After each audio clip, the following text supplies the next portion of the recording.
আগের ভিডিওতে তোমরা দেখেছো ঠিক রাত্রে 10:30টায় খড়গপুর স্টেশন থেকে আমাদের ট্রেন রওনা দেয়।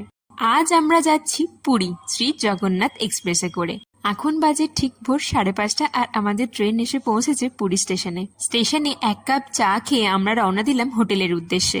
আজ দিনটা হলো 11ই এপ্রিল আর আজকে হলো স্নানযাত্রা। আমরা রুমে গিয়ে ফ্রেশ হয়ে খাওয়া দাওয়া সেরে বেরিয়ে পড়লাম প্রভুর দর্শনে। প্রচন্ড ভিড় আর মারাত্মক গরম কাটিয়ে আমরা শেষ পর্যন্ত পৌঁছালাম প্রভুর কাছে।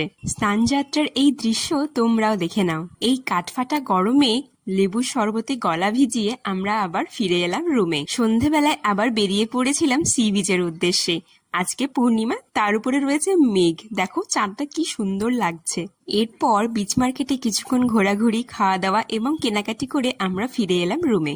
পরের দিনের ভিডিও খুব তাড়াতাড়ি আসতে চলেছে, আর এই ভিডিওটি ভালো লাগলে চ্যানেলটিকে সাবস্ক্রাইব করে দিও। দেখা হচ্ছে খুব শীঘ্রই।